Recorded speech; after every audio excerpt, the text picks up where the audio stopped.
दोस्तों नमस्कार, शक्ति मीडिया चैनल में स्वागत है। आप देख रहे हैं कि मैं इसमें पंडित दीनदयाल उपाध्याय बहुउद्देशीय प्रेक्षागृह में हूँ।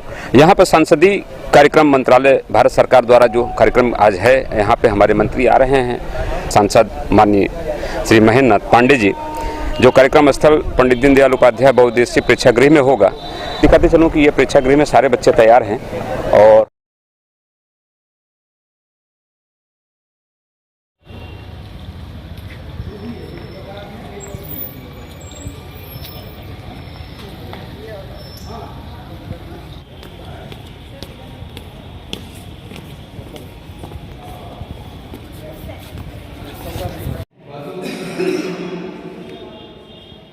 कोई नहीं जानता है।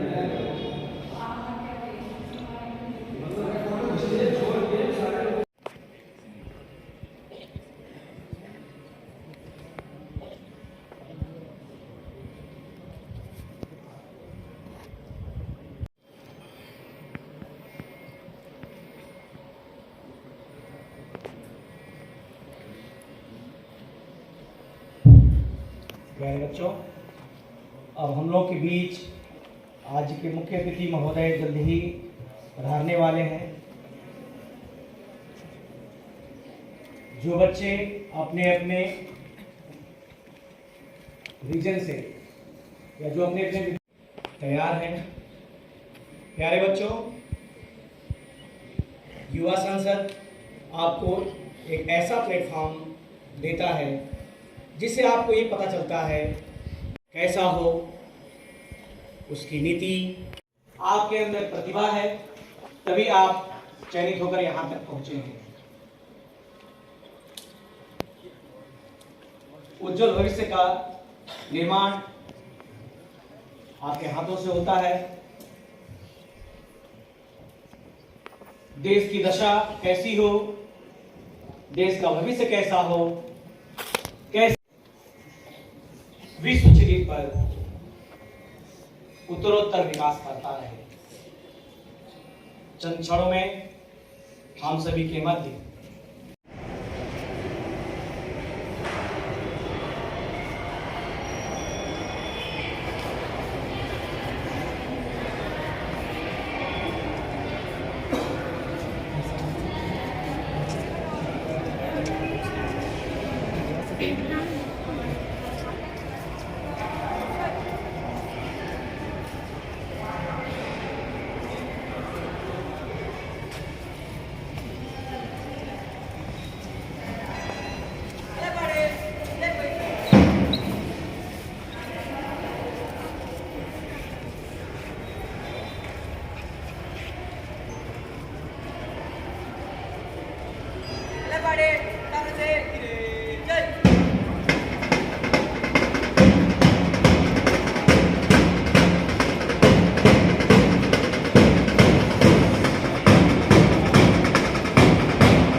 पीछे हो जाइए, स्पेस हो जाइए, सबका काम होगा।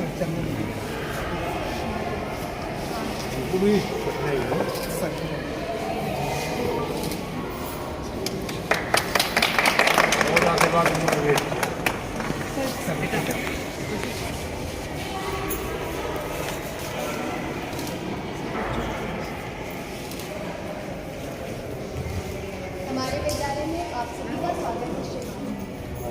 धन्यवाद आपसे। बच्चे यहीं पर आए और यहीं पर लिखने दिया, यहीं पर हमारे सामने यहीं बनाए सर। तो एक और मूर्ति कला है सर, दूसरी ओर चित्रकला है और तीसरी ओर टॉय मेकिंग है सर। इस प्रकार से रीजनल लेवल पर हम लोगों ने सर ऑर्गेनाइज किया था। इसके माध्यम से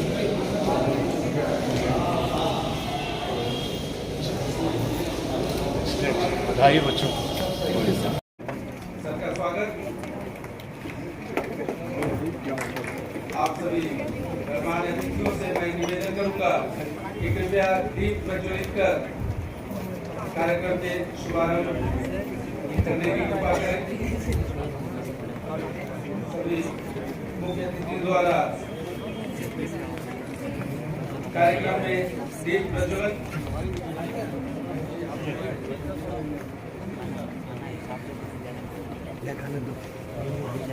माननीय मंत्री एवं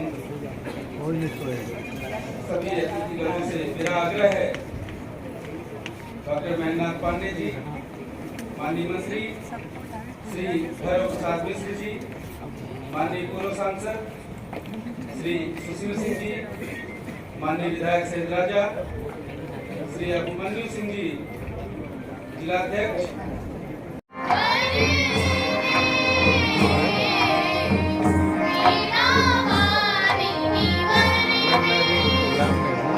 मुझे आपको लगभग 4 बजे तक कॉल कर लीजिए। ठीक है, 4 बजे तक कॉल कर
मंत्री जी का स्वागत उपायुक्त महोदय द्वारा। अब मैं पुनः उपायुक्त महोदय से निवेदन करूंगा कि कार्यक्रम के विशिष्ट अतिथि श्री भैरव प्रसाद मिश्र जी का स्वागत पौधा प्रदान कर उपायुक्त महोदय करेंगे और अंगवस्त्र द्वारा हमारे कार्यक्रम के विशिष्ट अतिथि पूर्व सांसद माननीय मिश्र जी का स्वागत उपायुक्त महोदय द्वारा। पुनः मैं निवेदन करूंगा उपायुक्त महोदय से कि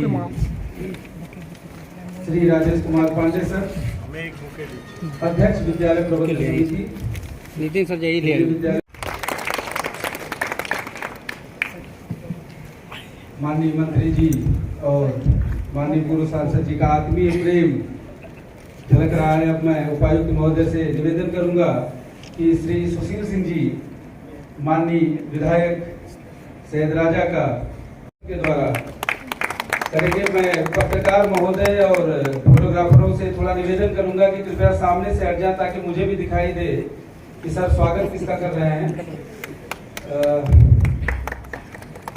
अब मैं पुनः सर से निवेदन करूंगा कि श्री श्याम नारायण सिंह जी, विनीत सिंह जी, माननीय विधान परिषद सदस्य पौधे और अंगवस्त्र द्वारा सर करेंगे।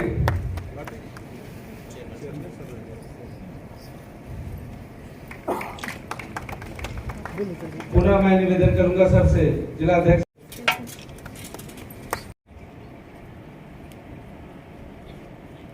श्री राजेश कुमार पांडे सर का स्वागत।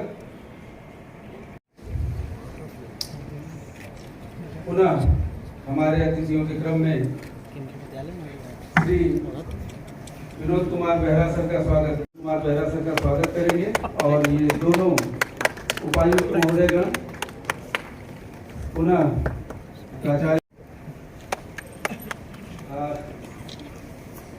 महोदय द्वारा श्री विनोद कुमार बेहरा सर का स्वागत। और पुनः प्राचार्य जी से मैं निवेदन करूंगा कि सहायक आयुक्त महोदय का स्वागत सर आप अपने कर्तव्यों से करें। आ जाइए। सर के द्वारा होगा। श्री संसदीय कार्य मंत्रालय भारत सरकार से सर एक मिनट बहुत बहुत धन्यवाद सर आप सभी का। ठीक है। हम सभी को उतना ही महत्व देते हैं जितना अपनी संस्कृति को देते हैं।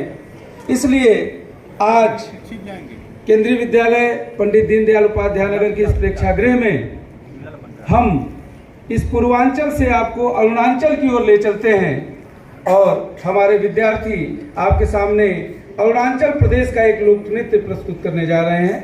तो प्रस्तुत है आपके समक्ष अरुणाचल लोक नृत्य।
कैसे यहाँ पर कानून पास हो, चूंकि संसद सर्वोच्च है और जो कानून पास होता है वही उसी को इम्प्लीमेंट अधिकारी करते हैं, वही होता है। तो आप सबको कैसे आप सब उसका अनुगमन करके उसमें आप अपनी भागीदारी करेंगे, इसी तरह से ये बहुत ही कठिन विषय होगा।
आयोजित इस कार्यक्रम के शुभारंभ के मौके पर यहाँ उपस्थित संसद में मेरे साथी रहे, उत्तर प्रदेश विधानसभा में भी मेरे साथी रहे, बहुत ही वरिष्ठ भाजपा नेता और बुंदेलखंड यहाँ के नगर पालिका परिषद के चेयरमैन खरवार जी तथा अन्य सभी को आदरपूर्वक नमस्कार। आज पहले तो बच्चों आपसे सुनना चाहूँगा, वाराणसी से रेंगते हुए चल रहा है कम से कम दीनदयाल नगर तक, तो समाधान अभी हम लोग लगे हैं कि कुछ और भी समाधान इसका हो। आज के इस मौके पर भैरव जी ने बहुत संक्षेप में, लेकिन वो 2 दिन आपके बीच रहने वाले हैं, मैं कुछ आग्रह रखूं उसके पहले सांस्कृतिक कार्यक्रम की 2 झलक आपकी देखी हमने, इसके लिए बधाई दूंगा। बड़ा उपयुक्त संस्कृति का झलक दिखाया। देश में सूर्योदय, प्रथम सूर्योदय होता है और उनकी लालिमा आती है और चंद्रमा का भी स्वरूप पहले से वहीं से होता है, तो उसको ध्यान में रख के कल नामकरण हुआ है। नामकरण वहाँ की लोक बोली में वहाँ एक शब्द बोला जाता है जिसको अरुणाचल वासी और उत्तरवासी बहुत श्रद्धा से नाम लेते हैं, डोनी पोलो। डोनी मतलब सूर्य, पोलो में चंद्रमा। तो वहाँ के एयरपोर्ट का कल भारतीय कैबिनेट ने नाम रखा डोनी पोलो एयरपोर्ट। क्योंकि संसद नित्य नई जानकारियों के लिए होती है, तो इस नाते बच्चों के बीच मैं कल के कैबिनेट डिसीजन को ज़्यादा विशेष उल्लेख के साथ शेयर करना जरूरी समझा। और टिकटिंग काउंटर होते हैं, वैसे अब दक्षिण दिशा में भी दीनदयाल जंक्शन में आज से रेलवे की टिकटिंग और रक्षा काउंटर शुरू हो जाएंगे। जो मैंने पहल की थी, रेलवे ने मेरी पहल को मूर्त रूप दिया, तो उसका उद्घाटन करना मुझे अन्य कार्यक्रम जावड़ेकर जी को और वर्तमान जिन्होंने उद्घाटन किया केंद्रीय मंत्री माननीय धर्मेंद्र प्रधान जी को धन्यवाद ज्ञापन करता हूँ। और विशेषकर चंदौली की जनता को जिसने हमें कुछ सोचने करने का अवसर दिया कि भारत में जैसा अपने आप में केंद्रीय विद्यालयों में ये दूसरा ऑडिटोरियम है, पहला केंद्रीय विद्यालय, और ये सब संयोग होता है, मैंने देखा होता केंद्रीय विद्यालय ऑडिटोरियम में इसी तरह बच्चों के जोनल सांस्कृतिक प्रतियोगिता का पुरस्कार वितरण समारोह था। पूरे देश के जो किया अब हमको चाहिए ऑडिटोरियम। जैसा मनीष संचालन कर रहे हैं, उन्होंने कहा था, मैं यहाँ एक कार्यक्रम में बोल के गया था, मैं चाहता हूँ यहाँ ऑडिटोरियम बने। तो फिर उन्होंने 9 करोड़ सैंक्शन किया। हमने जैन यूनिवर्सिटी का ऑडिटोरियम देखा बेंगलोर में, उसका दीक्षांत भाषण करने गया था, वहाँ देखा कि वहाँ ऑडिटोरियम भी है, इंडोर गेम भी है। तो फिर CPWD को बोला वहाँ विजिट करो। वहाँ विजिट करके ये ऑडिटोरियम बहुउद्देशीय है, यहाँ जब चाहे तो यहाँ के जैसे आप जोनल प्रतियोगिता, संसदीय प्रतियोगिता कर रहे हैं, उसे जोनल खेल प्रतियोगिता, टेबल टेनिस और वॉलीबॉल और बास्केटबॉल, ये जो इंडोर गेम हो सकते हैं, और इन सब गेमों को यहाँ कर सकते हैं। उसकी कुर्सियाँ भी अलग रखी हुई हैं, सब चीज़ें व्यवस्थित हैं, वेल स्टेब्लिश है कि वो जब चाहे तो कुर्सियाँ लग जाए तो ऊपर नीचे मिला के 860 हो जाएगी, या नहीं तो छोटे कार्यक्रम है तो ऊपर नीचे मिला के फिर ये हाँ आप अन्य कार्यक्रम कर लें, और जब चाहे तो पूरा ऑडिटोरियम फुल ऑडिटोरियम कर लें। इस तरह का मैंने तो बजट 13 करोड़ हो गया, तो मैंने 2 करोड़ रुपया अपनी सांसद निधि दी, तब जाकर के उन्होंने कहा 2 करोड़ और देंगे। हंसते हुए हमेशा बोलते हैं कि मैं तो आपको भेज के बड़ा भारी पड़ गया देश में। उस दृष्टि से देश में पहला सर्वोत्कृष्ट ऑडिटोरियम केंद्रीय विद्यालय में। और मेरे चंदौली की एक शान, मैं खुशी हो रही बच्चों को बताते हुए कि प्रधान जी आए थे, जो वहाँ सन 75 से रेलवे ने जो कमरे दिए हैं सीमेंट की चद्दरों में हमारे बच्चे, हिंदी का ज्ञान जरा मैं एक जगह रख दिया। जैसे काव्य शास्त्र, हिंदी के विद्यार्थी पढ़ते होंगे, गुलाब राय की पुस्तक है, काव्य शास्त्र के बारे में वर्णन है, साहित्य के सारे सिद्धांत उसमें बताए। तो उसमें एक आता है दोष, साहित्य में पुनरुक्ति दोष, एक ही बात को बार बार दोहराना, इसको साहित्य में पुनरुक्ति दोष कहते हैं। बार बार क्यों रिपीट कर रहे हैं? तो मैं संसद में एक दिन बोल पड़ा कि मेरे समझ में नहीं आ रहा है कि बार बार एक ही बात वो सांसद जी बोले, वो सांसद जी बोले, ये आप भी वही बोल रहे हैं। बड़ा पुलरिक दोष संसद में हो रहा। नया नया एमपी था, खैर पीठासीन तो नहीं बोले। हमको तृणमूल कांग्रेस के वरिष्ठ सांसद माननीय स्वागत राय, वो मुझे बुलाए अपने सीट के पास, बोले देखिए ऐसे किसी पर टिप्पणी मत करिएगा वरना आप सबके टारगेट हो जाएंगे। आप नए नए एमपी, ये संसद में होता ही यही है कि हर व्यक्ति एक ही बात को 20 बार करके चर्चा को बढ़ाता है, इसलिए ये साहित्य वाला विषय आप साहित्य की दृष्टि से ठीक है, संसद की दृष्टि से आपकी टिप्पणी तो मेरा ज्ञान बढ़ा। लेकिन संसद में जैसे चर्चाएं होती, उसका प्रतिफल क्या होता है? या संसदीय अनुभाग के लोग हैं, भारत की संसद उसका बहुत हद तक विधानसभाओं में असर है। ये जरूर, यद्यपि ये है कि आज विधानसभाओं की कार्य अवधि बहुत सीमित कर देते हैं लोग, लेकिन संसद की गरिमा, मैं अपने दल भाजपा की 8 के वर्ष की सरकार हो, अटल जी की सरकार या कांग्रेस या जिसकी भी सरकार रही, मैं सबको सम्मान से याद करता हूँ, सभी माननीय लोकसभा अध्यक्ष सभी, कि सभी सरकारों ने संसद की कार्य पद्धति की गरिमा, उसके समय को बनाए रखा है, सभी ने। क्योंकि संसद में अभी भी पूरी कार्रवाई, पूरे सत्र 3 चलते हैं और उनकी पूरी विस्तृत चर्चा होती है और वो बेहतर संसदीय ज्ञान से अवगत हो, उनका व्यक्तित्व निर्माण हो। इस शुभेच्छा के साथ आज इस अवसर पर आप सबको अपनी बात पूरी करते हुए शुभकामना देता हूँ। सभी को आदरपूर्वक नमस्कार, बच्चों को मेरी बहुत विशेष आशीर्वाद। नमस्कार।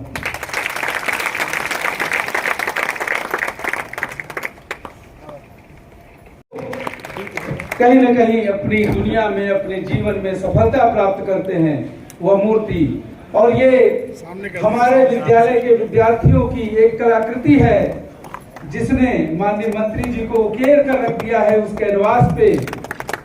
जब कभी उस चित्र में अपने आप को देखेंगे, ये विद्यालय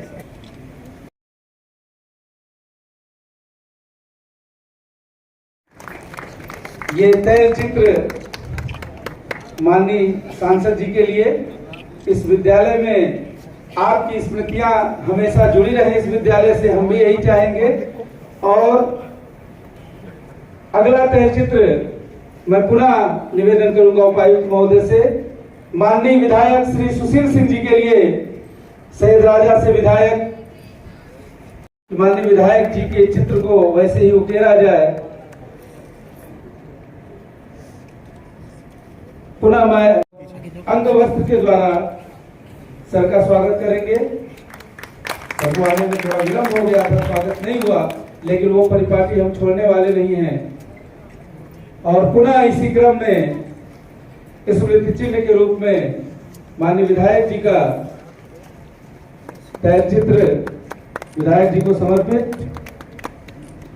अब मैं स्मृति चिन्ह के ही क्रम में मैं निवेदन करूंगा उपायुक्त महोदय से कि श्री श्याम नारायण सिंह जी, विनीत सिंह जी को विद्यार्थियों की बनाई हुई कलाकृतियां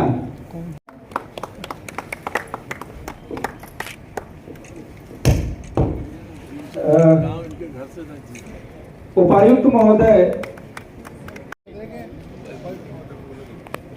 और संसदीय कार्य मंत्रालय से आए हुए हमारे द्वय अतिथि गण मोहम्मद असदुल्ला सर एवं श्री संजीव कुमार होस्ट गेस्ट बन जाता है। हमारे उपायुक्त महोदय होस्ट भी हैं और गेस्ट भी हैं। और संसदीय कार्य मंत्रालय से आए हुए हमारे अतिथियों का स्वागत, अभिवादन स्मृति चिन्ह द्वारा कि उनका अभिवादन और जिला विद्यालय में अभिवादन और स्मृति चिन्ह द्वारा अभिमन्यु जी का अभिवादन करने का कष्ट करेंगे आदरणीय सर।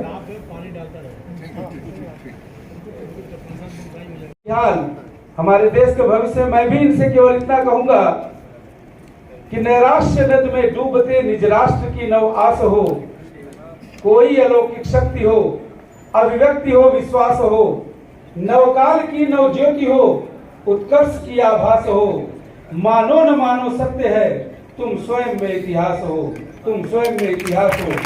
अंत में धन्यवाद ज्ञापन हेतु केंद्रीय विद्यालय संगठन वाराणसी संभाग के सहायक आयुक्त श्री विष्णु दयाल सर से मैं सादर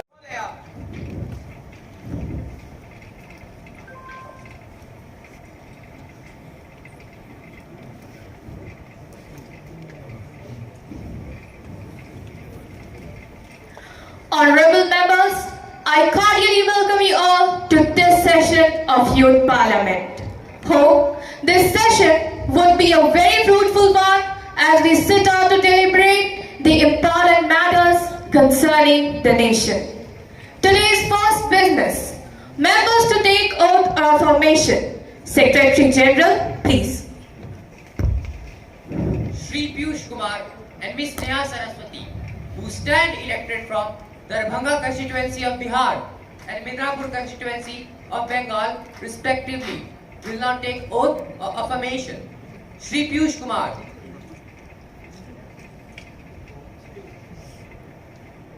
Sir, do you want to take oath of affirmation? Affirmation, please. In which language? Immediately.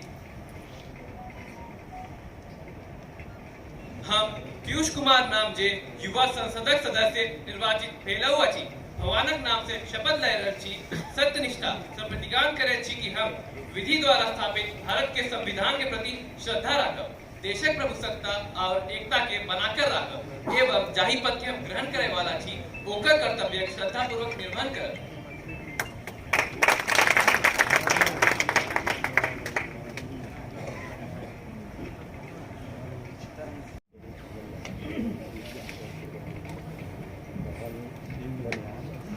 Miss, do you want to take oath of affirmation? In which language would you like to take the oath?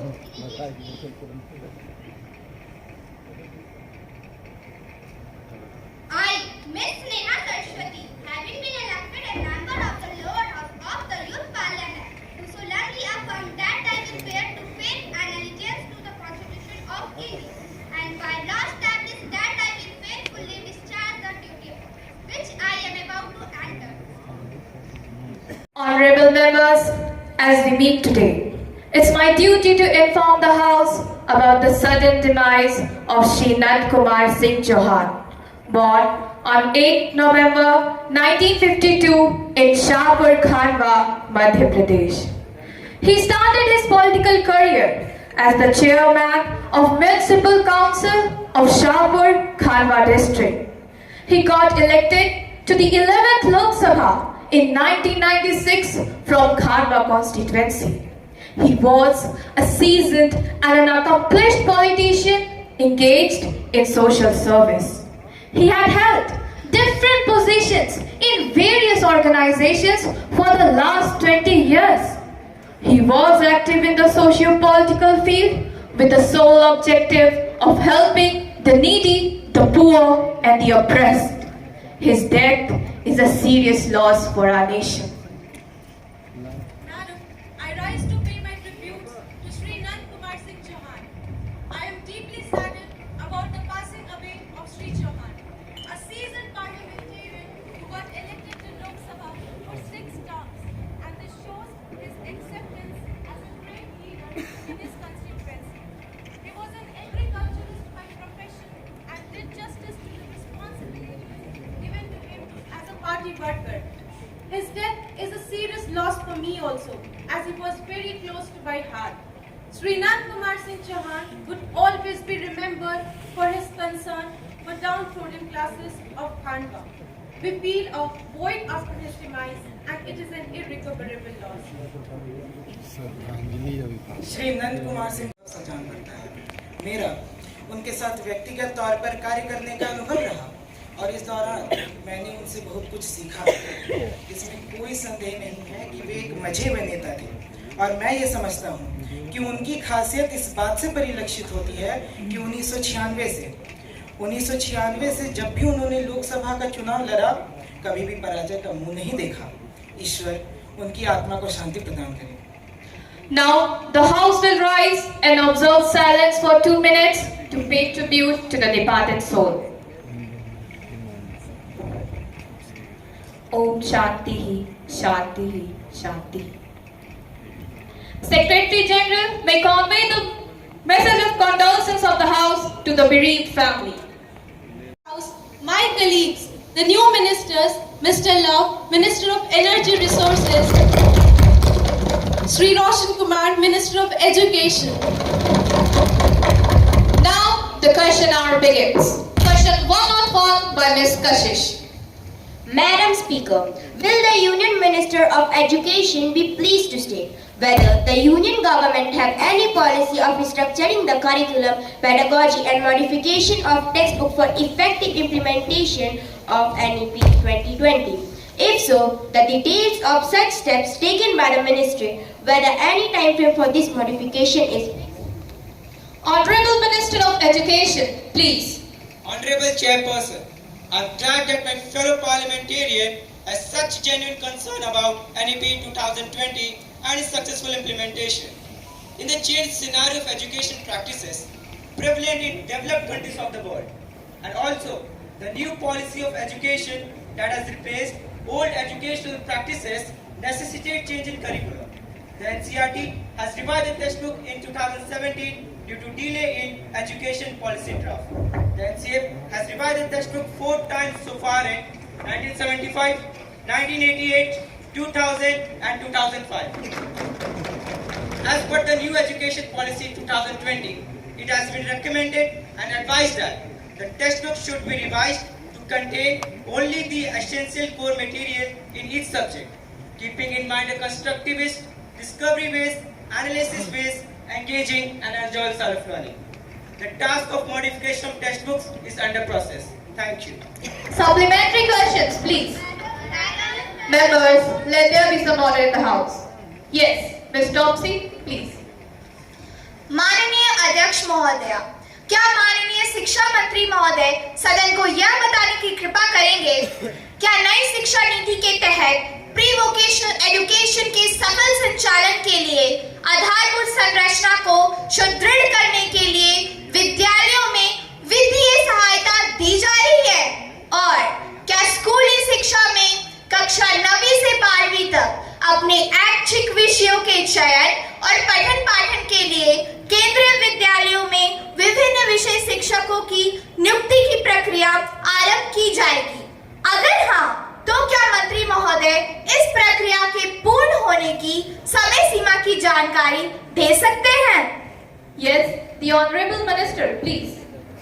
माननीय अध्यक्ष महोदय, मैं आपके माध्यम से माननीय सांसद के पहले प्रश्न के उत्तर के रूप में ये सूचित करना चाहता हूं कि अभी नई शिक्षा नीति 2020 के तहत प्री वोकेशनल एजुकेशन प्रोग्राम के सफल क्रियान्वयन के सार्थक प्रयास किए जा रहे हैं और इससे संबद्ध दिशा निर्देश भी दिए जा रहे हैं। जहां तक आधारभूत संरचना के वर्धन हेतु वित्तीय सहायता का प्रश्न है, सरकार अभी इन संभावनाओं का आकलन कर रही है और पीपीपी मॉडल पर निवेश के विकल्प पर विचार कर रही है।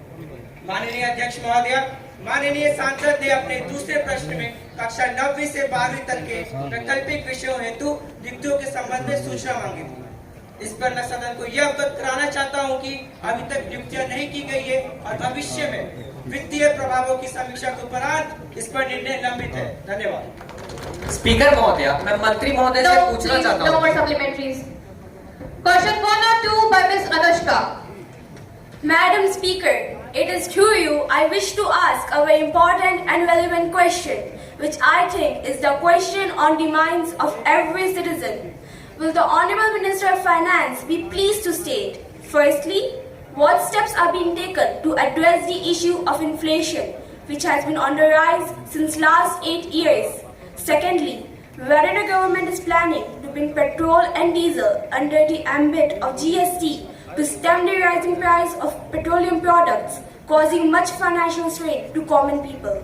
Honorable Minister of Finance, please.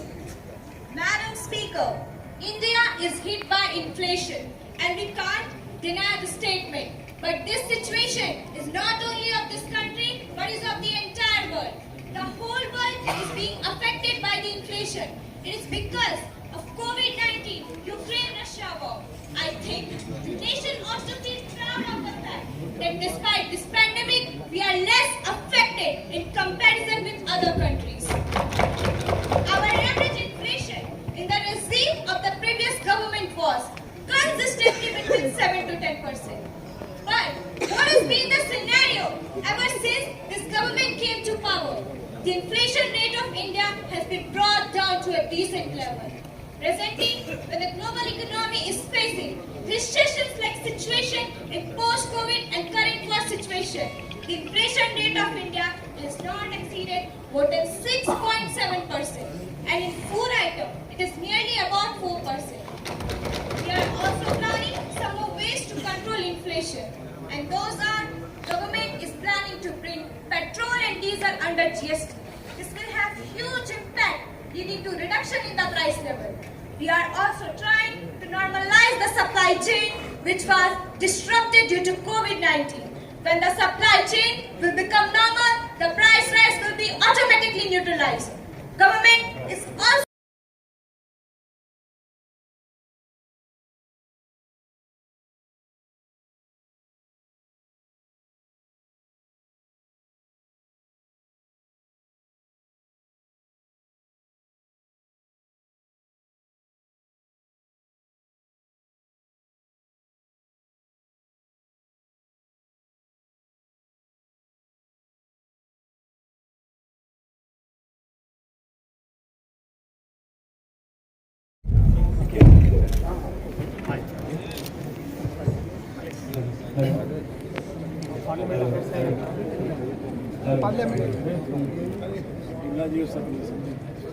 Asadullah sir, Sanjeet sir, Sanjeet sir,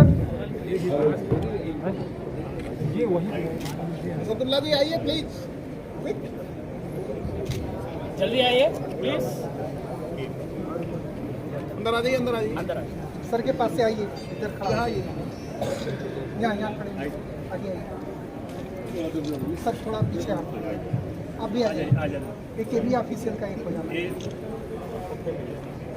थोड़ा साइड हटिए सर, दब गए ना, आप इधर आइए ना, तो आप लोग पीछे हो जाइए, आप इधर हटिए प्लीज, पीछे हो जाइए, ऐसे सर तो आइए।